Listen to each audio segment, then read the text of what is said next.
Hello बच्चों, let's read this question. If in a triangle ABC, small a is equal to 1 plus root 3 centimeter, small b is equal to 2 centimeter and angle C is equal to 60 degree, then find the other two angles and the third side.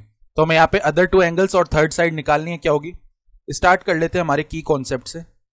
की concept देखो क्या हो जाएगा. अगर हमारे पास में एक ऐसा ट्राइंगल है, ठीक है, तो देखो बना लेते हैं हम. मान लो इस तरीके का एक ट्राइंगल है हमारे पास में. मान लो ये ट्राइंगल ABC है और जो वर्टेक्स है उसके सामने वाली साइड को स्मॉल a बोल दिया. वर्टेक्स B के सामने वाली साइड को हमने स्मॉल b बोल दिया. वर्टेक्स C के सामने वाली साइड को हमने स्मॉल c बोल दिया. तो ऐसे हमने साइड्स बना ली. तो अब इसमें जो साइन रूल है, साइन रूल या साइन लॉ क्या बोलता है कि a अपॉन में साइन a, इसका वैल्यू किसके इक्वल आएगा? b अपॉन में साइन b, और इसका वैल्यू किसके इक्वल आएगा? c अपॉन में साइन कैपिटल C. ये होता है. और उसके बाद में अगर हम कॉस रूल से लिखना चाहें तो यहां से अगर स्मॉल c स्क्वायर का वैल्यू लिखेंगे वो किसके इक्वल आएगा? ये जो वैल्यू है ये हमारे पास में आता है a square plus b square minus 2ab cos capital C, इसके इक्वल आता है. ठीक है, तो ऐसे हम लिख सकते हैं यहां से. ठीक बात है. तो अब हम क्या बोल सकते हैं, ये हमने कॉस वाले रूल से लिखा है. ठीक है, तो अब ध्यान से देखो हमारे पास वैल्यू क्या क्या है. स्मॉल a भी है, स्मॉल b भी है और कैपिटल C का वैल्यू भी है जो एंगल है. ठीक है, तो अगर हम c स्क्वायर यहां से डायरेक्टली लिखना चाहें वो कितना आ जाएगा?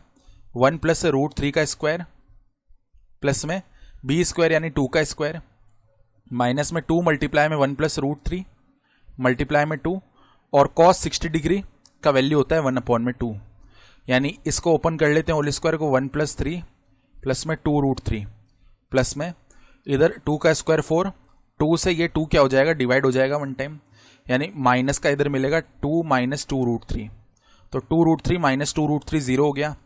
1 प्लस 3 कितना होता है? 4. 4 प्लस 4 8 होता है. 8 माइनस 2 यानी 6. तो c स्क्वायर का वैल्यू आ रहा है 6, जिसका मतलब है c का वैल्यू आ जाएगा रूट 6. माइनस का रूट 6 तो आ नहीं सकता क्योंकि c साइड है, साइड नेगेटिव नहीं होगी. ठीक है, तो अब हमारे पास स्मॉल c का वैल्यू भी आ गया है. जो हमें थर्ड साइड बतानी थी वो हम ऑलरेडी फाइंड आउट कर चुके हैं, रूट 6 सेंटीमीटर. ठीक है, अब जो दोनों एंगल्स हैं वो भी फाइंड आउट करते हैं. तो साइन रूल में हम वैल्यू रखेंगे. तो a अपॉन में साइन a यानी 1 प्लस रूट 3 अपॉन में sine a that will be equal to b upon में साइन b यानी 2 अपॉन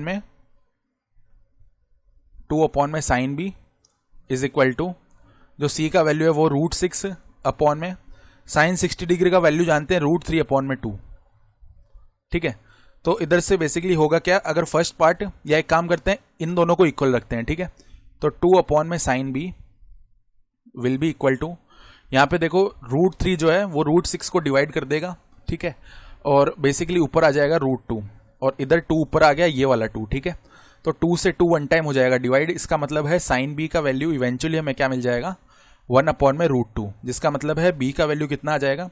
देखो b का वैल्यू आ जाएगा, हम बोल सकते हैं ये वैल्यू कितना आ जाएगा? 45 डिग्री, क्योंकि साइन 45 डिग्री तो 1 अपॉन रूट 2 होता है ना.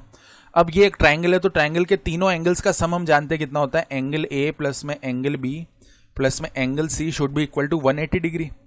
तो एंगल a हमें पता नहीं है, एंगल b हमें पता है 45 डिग्री है, एंगल c भी हमें पता है जो कि कितना है? 60 डिग्री है. That should come out to be 180 degree. इसका मतलब है एंगल a का वैल्यू कितना हो जाएगा?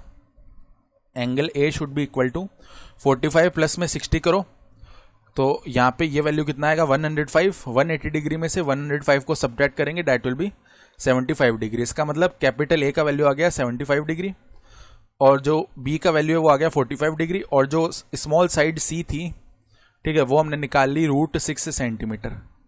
तो ये हमारे क्या हो जाएंगे? रिक्वायर्ड आंसर इस क्वेश्चन के लिए. I hope you understood this explanation. Best of luck.